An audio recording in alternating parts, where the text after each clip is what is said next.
1990 жылдың қараша айында Мұнарлы қаласында 3 күн аралығында екі бірдей кісі өлімі орын алды. Бірінші оқиға шеткері өндіріс аймағындағы Ақжол көлік тұрағының қорасында болды. 54 жастағы ер адам орындыққа таңылған күйі табылды. Басына оқ тиген. Бір тәуліктен соң оның кім екені анықталды. Ол Алдаберген, бұрынғы орта буын қолбасшысы, Зеңбірек қоймасының бастығы болған. 1988 жылдан бері зейнетте еді. Екінші қанды оқиға Сағынды бекетінде болды. Ұлысу өзенінің жағасындағы иен далада ақ түсті шетелдік көлік ішіндегі жүргізушісімен бірге күлге айналған. Мүрдені тек тісі арқылы таныды. Ол 52 жастағы Мейірхан, бұрынғы аға қолбасшы. Ол әлгі бірінші мәйіт табылған Ақжол көлік тұрағының иесі болатын. Екі өлімде бұрынғы әскерилер. Екеуі де бір-бірімен тығыз байланысты. Тәртіп сақшылары бұл істерді біріктіріп, қылмыс әлемінен бопсалаушылардан іздеді. Нұсқаның бәрі бетінде қалқып тұрғанда еді. Біреумен ақша бөлісе алмаған. Бірақ іздеу ұзаққа созылып, еш нәтиже бермеді. Ал бұл істі жасаған адам дәл сол уақытта Мұнарлы мен Желпуиш арасындағы пойыздың қарапайым вагонында кетіп бара жатқан еді. Бұл жүзі арық, шашы тақырланған, саусақтарында таңбасы бар 40 жастағы ер адам. Оның есімі Есхат. Осыдан 2 апта бұрын ғана ол Қарақауас аймағындағы қатал тәртіптегі түрмеден босап шыққан. 10 жыл бұрын әлгі екеуі оны өзі жасамаған қылмысы үшін темір тордың артына тыққан болатын. Қара дерек арнасына қош келдіңіздер. Жазылып қоңырауды басуды ұмытпаңыздар. Алда барлығынан айырылған және кінәлілердің әрқайсысынан есе қайтару үшін оралған жанның хикаясы күтіп тұр.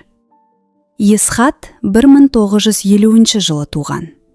Мұнарлыдағы қарапайым жұмысшы отбасынан шыққан. Әкесі зауытта темірші болса, анасы емханада мейірбике болып еңбек еткен. Әкесі 53 жасында жүрегі шыдамай ерте қайтыс болды. Анасы жалғыз қалды.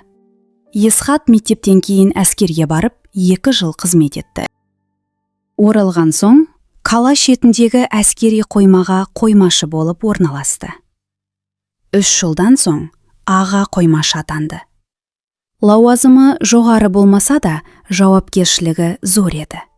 Оқ дәрілерді қабылдау мен есепке алу соның міндеті болатын. Барлығы оның қолынан және журналынан өтетін. 75 жылы Мервертке үйленді. Мерверт пошта қызметкері.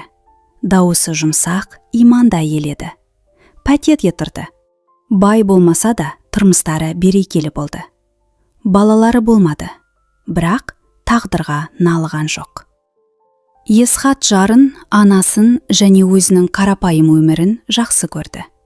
Демалыста өзен жағасында балық аулап, кешкісін Мервертпен бірге отыратын. Мінезі де адал еді. 2 рет басшылығы артық заттарды есептен шығару үшін жалған құжатқа қол қоюды сұрағанда, «Құдайдан қорқамын, сандар сәйкес келмейді», деп бас тартқан. Басшылық бұл адалдықты ұмытпады. Енді сол басшылар туралы. Алдаберген қойма бастығы. Ол әскерді отанға қызмет ету емес, байлыққа жету жолы деп түсінді. 1976 жылдан бастап ол оқ дәрілерді жасырын сатып отырған. Ал Мейірхан аға қолбасшы, Алдабергеннің қорғаушысы болды. Мейірханның қолы қойылмай, бұл қылмыстық жүйе жұмыс істемейтін. Олар 4 жыл ішінде қоймадан кем дегенде 6 миллион теңгеден астам қаржының мүлкін ұрлаған. 1980 жылы қоймаға жоғары жақтан үлкен тексеріс келетіні белгілі болды. Алдабергенге құрбандық керек еді. Барлық жетіспеушілікті біреуге іле салу қажет болды. Ол үшін адал Есхат таптырмас үміткер еді. Олар Есхаттың қолын мұқият үйреніп, барлық жалған құжаттарды оның атынан қайта толтырды. Есхаттың жұмыс киімін сақтайтын сөресіне бір бума ақша тығып, қорасына түнде оқ дәрі салынған жәшікті тастап кетті. Тексеріс келгенде барлық айғақтар аға қоймашы Есхатқа нұсқады. Әскери сот оны мемлекет мүлкін аса ірі көлемде ұрлады деп айыптап, 10 жылға қатал тәртіптегі түрмеге кесті. Сол кезде Есхат небәрі 30 жаста еді. Алдыда тұтас бір өмір бар еді. Меруерт бірінші рет кездесуге келгенде еңкілдеп жылап, Есхаттың қолын үстел үстінде қатты қысып отырды.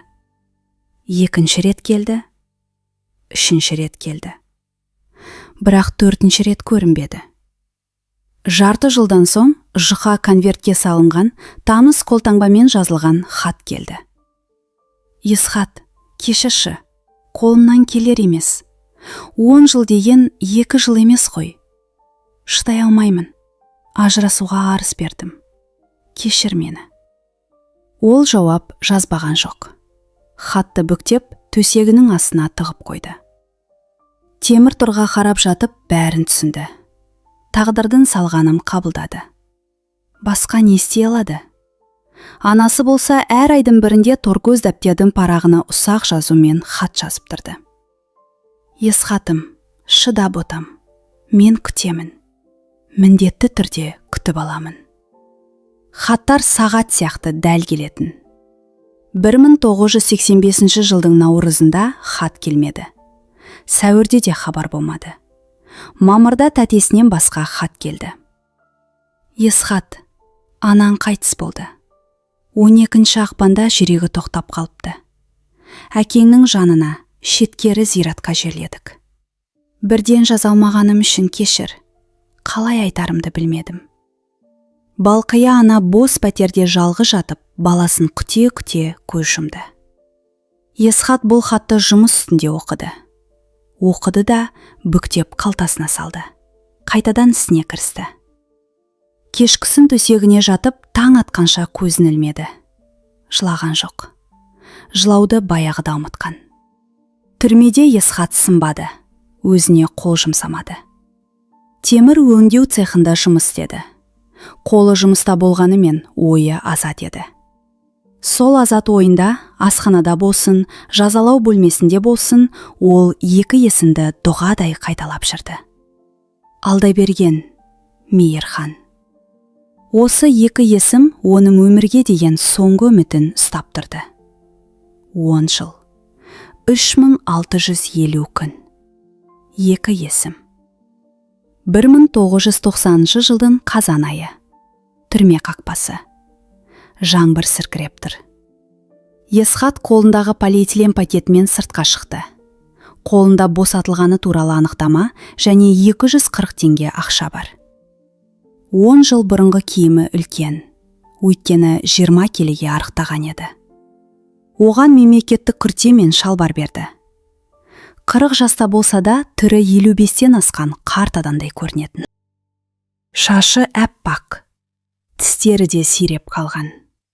Көзқарасы суық, ештеңеге таңғалмайтын адамның жанары. Бірінші істегені Мұнарлы қаласына бару болды. Үйіне емес, үйі баяғыда тартып алынған.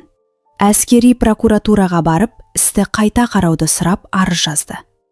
Жаңа деректер бар. Құжаттар қолдан жасалған деді. Жас тергеуші оны сыпайы қабылдап, хат қалдыруын сұрады. 1 аптадан соң, Есхат, арызыңызды қарадық. Істі қайта қарауға негіз жоқ. Үкім заңды күшіне енген. Шағымдану уақыты өтіп кеткен. Дәлеліңіз болса әкеліңіз, деген жауап келді. Дәлел? Қандай дәлел? 10 жыл өтті. Құжаттар жойылған. Куәгерлердің бірі өліп, бірі ұмытқан. Алдайберген зейнетте Мейірхан әскерден кетіп жеке кәсіп ашқан. Екеуі де сыйлы, бос бостандықта жүрген адамдар. Ал Есхат қолында таңбасы бар. Төл құжатының орнына анықтама ұстаған бұрынғы тұтқын. Оған кім сенеді? Есхат телефон тұтқасын орнына қойып, темекісін тұқылына дейін тартты да, бір нәрсені түсінді. Оны заңсыз соттаған жиі ешқашан өз қатесін түземейді. Олай болса, бәрін өзі реттейді. Есхат теміржол бекетіне жүк тасушы болып орналасты. Ақшасы аз болса да жатақханадан орын берді. Оған баспана мен ыстық судан басқа ештеңе керек емес еді. Тек уақыт пен ақша қажет. Алдымен Алдабергенді тапты. Ол өте оңай болды. Бұрынғы қолбасшы ешқайда кетпепті. Қала шетіндегі әскери қалашықта тұрады екен. Зейнеткер. Әр таңда дүкеннен нан алады, кешкісін теледидар көреді, сосын ұйықтайды. Әйелі бар, саяжайы бар, ескі көлігі бар. Ұрланған ақшаға салынған тып-тыныш мамыражай өмір. Мейірханды табу қиындау болды. Ол 89 жылы Тасқауас қаласында Ақшол деген жеке кәсіп ашыпты. Көлік жөнедеу, бөлшектерді сатумен айналысады. Шын мәнінде, сол баяғы әскери байланыстар арқылы ақшаны заңдастыру. Мейірхан бүкіл Тасқауас қаласында жалғыз, ақ түсті шетелдік көлікпен жүретін. Екі қаланың арасында, Мұнарлыда пәтері, Тасқауаста кеңсесі мен гараждары бар. Есхат 2 апта бойы олардың соңынан қалмай бақылады. Пойыздармен жүрді, жаяу кезді, подъездерде тұрды. Барлық жүріс-тұрысын, әдеттерін блокнотына жазып отырды. Алдаберген сағат сияқты дәл еді. Дүкен, гараж, саяжай, теледидар. Мейірханның жүріс-тұрысы күрделі болғанымен, оның да өз қалбы бар еді. Әр сейсенбі және жұма күні кешкісін Мұнарлыдағы шеткері аймақта орналасқан көлік қорасына ешқандай күзетсіз жалғыз келетін. Онда 2-3 сағатқа қамалып, түскен ақшаны санап отыратын. Бұл әскерден қалған әдеті. Бәрін өзі тексеріп, ешкімге сенбеу. Қару-жарақ мәселесі де қиын емес еді. Ол кезде әскери қоймалар ашықтан ашық тоналып, бекет маңындағы базарларда кез келген қаруды ақшаға сатып алуға болатын. Тек қаражат пен байланыс қажет еді. Есхаттың ақшасы болған жоқ. Ол бірнеше ай бойы жүк тасушы болып, күндіз-түні вагондарды босатып, әр тиынын жинады. Жатақханадағы көршісі бұрынғы кіші буын қолбасшысынан біраз қарыз алды. Сол кісі арқылы қару сатушыны тауып, 2 оқ-жатары бар тапанша сатып алды да, оны жатақханадағы төсегінің астына жасырып қойды. Бәрі дайын еді. 1990 жылдың 9 қарашасы. Жұма. Кеш. Есхат Алдабергеннің жұма күндері гаражға баратынын білетін. Қараша айында саяжай маусымы жабық, сондықтан Алдаберген кешкі 6-дан 9-ға дейін өз көлігін шықлап, майлап, тазалап отыратын. Жұбайы оны мазаламайтын. Есхат гаражға кешкі сағат 5-тен 30 кеткенде келді. Әскери қалашықтың шетіндегі темір қоралардың бірі. Көмескі жарық. Алдабергеннің гаражының құлпы өте қарапайым еді. Есхат оны темірмен 10 секундта ашып, ішке кірді. Іші қараңғы. Бензин мен майдың иісі мұрын жарады. Ол стел жанындағы орындыққа отырып, тапаншаны тізесіне қойып күтті. Алдаберген кешкі 6-дан 10 кеткенде келді. Кілттердің сыңғыры, қақпаның шиқылы. Жарық жағылды. Төбедегі кір қожалақ шам өшкендей болып әрең жанып тұр. Алдаберген ішке кіріп, орындықта отырған адамды көргенде кілт тоқтады. 10 жыл уақыт пен 20 келі салмақ жоғалту адамды танымастай өзгертеді. Сен кімсің? Не керек? Деді ол. Ассалаумағалейкум, Алдаберген, деді Есхат. Даусын естігенде Алдабергеннің денесі мұздап кетті. Ол таныды. Оның жүзі аппақ болып, аузы ашылып қалды. Есхат, сен босап шықтың ба? Иә, 10 жылды күннен күнге санап отырып, ақыры шықтым. Алдаберген қақпаға қарай шегінді. Есхат тапаншаны байсалды ғана көтерді. Қақпаны ішінен жап. Алдабергеннің қолы дірілдеп, бекітпеге әрең ілікті. Жүзінен су ағып тұрды. Қарашаның суығында ол терге малынды. Есхат, тыңдашы мені. Бұл мен емес. Мұның бәрін Мейірхан ойлап тапты. Ол мені мәжбүрледі. Мен сені сатқым келмеген, деп ақтала бастады. Сен менің қолтаңбамды үйреніп, жалған құжаттарға қол қойдың. Ақшаны менің сөреме тықтың. Оқ дәріні менің қорама келіп тастадың. Мұның бәрін өз қолыңмен істедің, деді Есхат. Есхат, мен бәрін өтеймін. Менде ақша көп. Бәрін ал, тек тиіспеші. Меруерт 2-ші жылы шыдамай кетіп қалды. Анам 5-ші жылы бос пәтерде жалғыз шан тапсырды. Мен бұл туралы хаттан білдім. Тіпті топырақ салуға да жібермеді. Сендер ұрлық қылғанда мен 10 жыл бойы түрмеде қара су мен қара нан ішіп 12 сағат жұмыс істедім. Сендер байдыңдар, ал мен отырдым.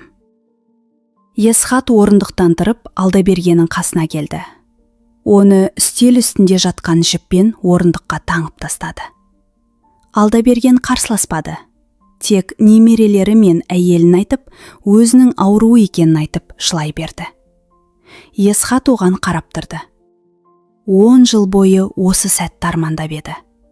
Ұзақ сөйлесемін деп ойлаған, бірақ айтатын сөз қалмапты. Сөз ештеңені өзгертпейді. Мен бұл кездесуді 10 жыл күттім. Сөйлесетін нәрсе көп болар деп едім. Бірақ бәрі кеш, деді де басынан бір атты. Тас қараңғы гаражда оқ дауысы жаңғырып шықты. Алдабергеннің басы кеудесіне түсіп кетті. Тыныштық. Есхат тапаншаны қалтасына салып, жарықты өшіріп, сыртқа шықты. Қақпаны жауып, құлыпты іле салды. Артына қарамай кетіп қалды. Есхат 3 күн күтті. Алдабергеннің өлімінен кейін Мейірханның сезіккенетінін білді. Бірақ Мейірхан оны мүлдем ұмытқан еді. Ол үшін Есхат баяғыда түрмеде шіріп кеткен елес қана. Алдабергеннің мәйітін дүйсенбіде тапты. Мейірхан бұл хабарды тек сейсенбіде естіді. Көңіл айтып тұтқаны қойды да, біраз ойланып қалды. Бірақ көп емес. Ұры қараға қолбасшыны кім өлтірмеді дейсің? 90-шы жылдар қайнаған қылмыс заманы. Күн сайын атыс, шабыс. Сейсенбі, 13-ші қараша. Есхат таңғы пойызбен Сағымды қаласына келді. Шеткері аймақтағы Ақжол кәсіпорнын тапты. 3 темір қора, кішкене уақытша үйшік және қоршау. Қақпа алдында ақ түсті жарқыраған шетелдік көлік тұр. Айналасындағы батпақ пен қираған жолдың ортасында бұл көлік өте оғаш көрінеді. Есхат айналаны барлады. Қоршаудың арғы бетінде тесік бар екен. Гараждардың арты қалың қурай басқан иен дала. Одан әрі Ұлысу өзеніне қарай түсетін жол. Кешкісін бұл манда жан баласы қалмайды. Есхат кешке дейін жолдың арғы бетіндегі ескі үйшікке отырып, темекісін тартып бақылады. Кешкі сағат 6-да Мейірхан 2 жұмысшысын үйіне жіберді. Олар көліктермен кетіп қалды. Мейірхан жалғыз қалды. Үйшікте жарық жанып тұрды. Есхат тағы жарты сағат күтіп, айналада ешкім жоқ екеніне көз жеткізді. Қоршаудың тесігінен өтіп, үйшікке жақындады. Есігі жұқа тақтайдан екен. Жылқып қалғанда ашылып кетті. Мейірхан үстел басында отыр. Алдында бума-бума ақша, есептегіш, дәптер және көзілдірік. Ол миллиондаған теңгені санап отыр еді. Есіктің дыбысына басын көтерген Мейірхан Алдаберген сияқты емес. Есхатты бірден таныды. 10 жыл уақыт. Ағарған шаш пен азып кеткен жүзіне қарамастан, қас қағым сәтте танып, жүзі қуарып кетті. Қолы үстелдің тарпасына қарай созыла беріп еді. Қозғалма, қолын үстелге қой, деді Есхат. Ол есік алдында тапаншасын кезеп тұрды. Мейірхан қолын ақшаның үстіне баяу қойып, еріндерін жалады. Ол қорқақ емес еді. 25 жыл әскерде мыңдаған адамды басқарған аға қолбасшы ғой. Дауысын нық шығаруға тырысты. Есхат, еркекше сөйлесейік. Не қалайсың? Ақшама? Міне ал. Қанша керек болса соны айт. Есхат үйшікке кіріп, есікті іліп, орындыққа отырды. Тапаншаны тізесіне қойды. Мейірханға ұзақ, үнсіз қарап тұрды. Маған 30 жас еді, Мейірхан. 30 жас. Әйелім бар еді. Анам тірі еді. Үйім мен жұмысым бар еді. Қарапайым адамша өмірім бар еді. Сен осының бәрін бір қоңыраумен, бір құжатқа қойған қолыңмен тартып алдың. 10 жыл қатал тәртіптегі түрме. Маған қазір 40 жас. Мен қартайған, тісі жоқ, денесіне таңба басылған қартпын. Анам қара жер астында, жарым басқаның қолында. Үйімде құжатым да жоқ. Тек босатылғаным туралы анықтама ғана бар. Осының бәрі қанша тұрады? Есепшісің ғой, айтшы маған, қанша теңге? Мейірхан үндемеді, тапаншаға қарап тұрды. Айта алмайсың ба? Мен де айта алмаймын. Өйткені бұл ақша туралы емес. Бұл ешқашан ақша туралы болған жоқ. Есхат Мейірханды орнынан тұрғызып, сырттағы ақ түсті көлікке отырғызды. Қолдарын рөлге мықтап байлап тастады. Мейірхан жұлқынды, қашуға тырысты.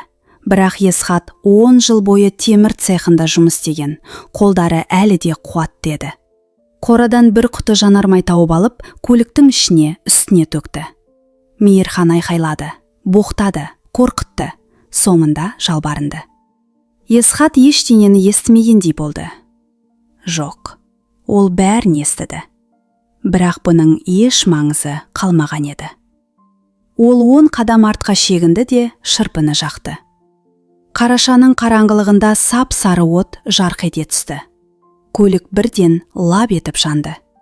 Жанармай, мата, пластмасса, бәрі отқа оранды. Есхат оттың қызуы бетін қашырғанша қарап тұрды. Айқай басылғанша, тек лапылдаған өрттің дыбысы мен темірдің сытыры қалғанша орнынан қозғалмады. Сосын бұрылды да, ен дала мен Ұлысу өзенінің жағасына қарай кетті. Пойызға дейін 4 шақырым жол бар. Ол асықпай жүрді. Өзеннің қарашадағы салқын, мұз бен мазут иісі араласқан ауасымен еркін тыныстады. Жол ортасындағы көпірдің үстіне тоқтап, тапаншаны шүберекпен сүртті де саусақтарын жазды.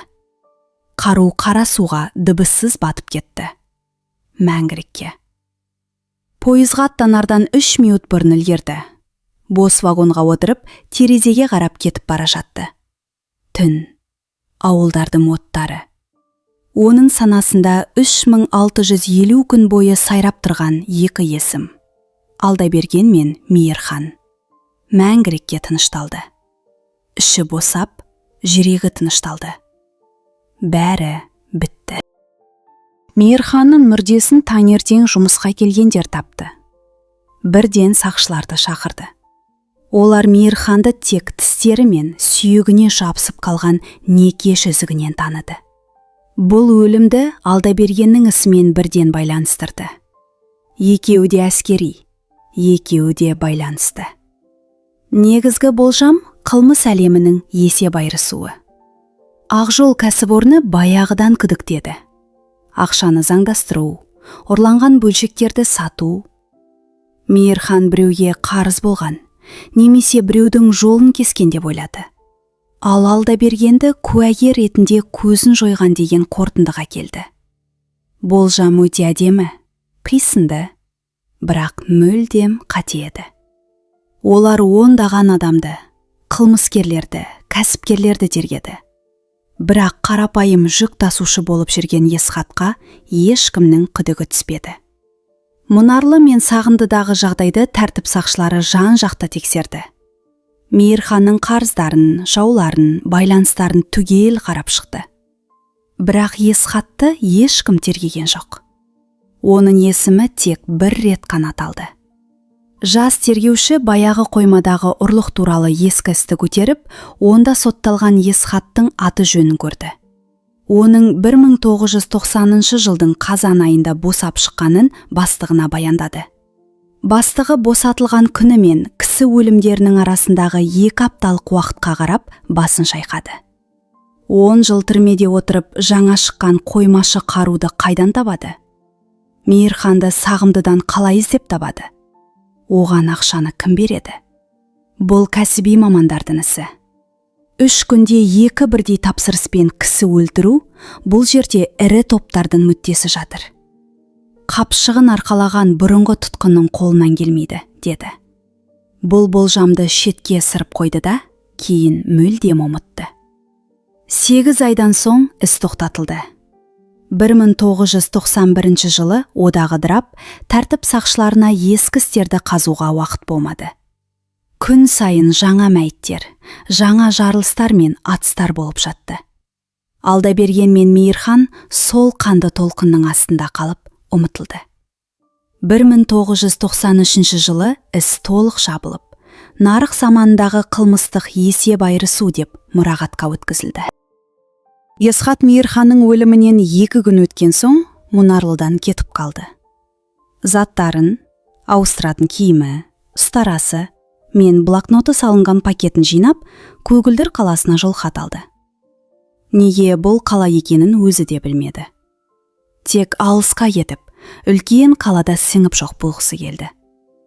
40 жаста, кәсібісіз, отбасысыз, арқалаған ауыр өткені мен бәрін жаңадан бастау мүмкін беді. Көгілдір қаласында ол құрылысқа қара жұмысшы болып орналасты.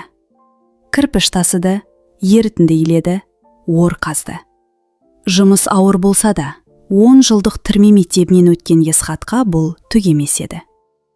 1 аптадан соң бригадир оның жұмысына қарап тұрып, «Сен қара жұмысшы емессің, қолың істі біледі.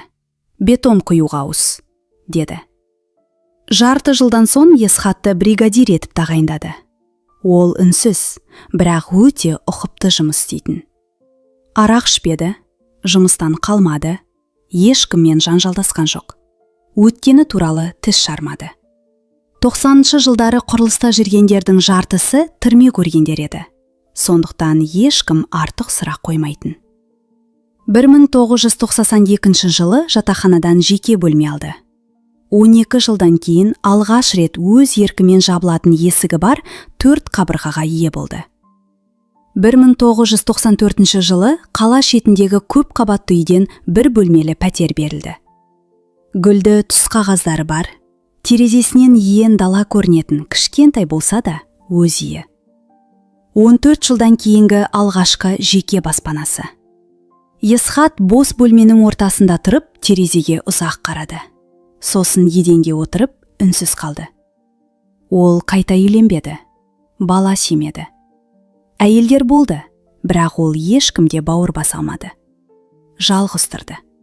Демалыс күндері өзен жағасына барып, сағаттап қармақ қырып отыратын. Көршілері оны 37-ші пәтердегі жуас адам деп танитын. Төбелеспейді, ішпейді, тек басын изеп амандасады. Кейде көршілердің бұзылған кранын, немесе тоғын тегін жөндеп беретін. Оғаш, бірақ зиянсыз адам. Жылына 1 рет қазан айында ол Мұнарлыға баратын. Пойыздың қарапайым вагонына мініп, таңертең жететін. Шеттері зиратқа барып, анасы мен әкесінің қабірін тауып алатын. 2 төмпешік, 2 құлпытас. Ортадағы орындыққа отырып, 2-3 сағат бойы үнсіз отыратын. Сосын үнсіз тұрып, кешкі пойызбен Көгілдірге қайтатын. Бұл әдетін 1 жыл қалдырған емес. Есхат 2008 жылы 58 жасында өкпе дертінен қайтыс болды. Темекіні ерте бастаған еді. Алдымен қарапайым темекі тартты. Кейін қолдан оралған шекті. Ақыры өкпесі шыдас бермеді. Наурыз айында диагноз қойылды. Қарашада ауруханаға түсті. 4 адамдық палата, Ақтөбе, ауырсынуды басатын дәрілер. Ол түнде тыныш қана жан тапсырды. Мейірбике таңертең тексеруге келгенде көрді. Жүзі байсалды, көздері жұмулы. Көрпенің сыртындағы арық, саусақтарында түрме таңбалары бар қолдары сол қалпа қатып қалған. Тымшапештің үстінде жартылай шегілген темекі мен ескірген, бүктеле бергеннен ортасы жыртылған қара ақ сурет жатты. Суретте 2 әйел, бірі жас, бірі қарт. Меруерт пен Балқия, жары мен анасы. Екеуі де жымиып тұр. 30 жыл бұрын одан тартып алынған бақытты өмірдің соңғы елесі осы еді. Оны құрылыс басқармасының есебінен жерледі. Жаназасына 4 адам келді. Бригадир, 2 жұмысшы және кезінде шүмегін жөндеп берген 35-ші пәтердегі көрші әйел. Табыттың беті жабық болды. Ешкім қоштасу сөзінде сөйлемеді. Жетішағал зиратындағы жалғызбасты жандарға арналған бөлімнен топырақ бұйырды. Басында не есімі, не дапасы жоқ. Тек нөмір ғана тұрды. Кейінірек көрші әйел мен бригадир ақша шығарып, «Есхат, 1950, 2008» деген жазуы бар кішкене тақтайша орнатты. Сонымен бәрі тәмам. Ол 18 жыл бойы ешкімге, не құрылыстағыларға, не көршілеріне, не ауруханадағы дәрігерлерге өткені туралы тіс жармады. Бірде-бір тірі жан оның ішіндегі сырды білмеді. 10 жыл бойы түрмеде жатып қайталаған 2 есімін, Алдаберген мен Мейірханды, ол өзімен бірге қара жерге ала кетті. Сол есімдермен бірге қараңғыда лапылдап жанған ақ шетелдік көлікті де, қорадағы атылған оқты да, қолды байлаған арқан мен жанармай құтысын да мәңгілікке құпия қылып сақтады. Мұның бәрі онымен бірге келмеске кетті. Ал Алдаберген мен Мейірханның өлімі туралы іс Мұнарлы қалалық тәртіп сақтау бөлімінің мұрағатында әлі жатыр. 1990 жылғы папка, 2 стеллаж, 5 сөре. Мұқабасындағы шаң әлі сүртілмеген. 10 жыл бойы әскердің мүлкін ұрлап, жазықсыз жанның тағдырын тәлкекке салған 2 аға қолбасшының өлімі баяғыда қылмыстық топтардың есеп айырысуы деп жабылып қалған. Олар үшін ешкім жылаған жоқ. Ешкім еске алған жоқ. Ешкімнің жаны ашымады.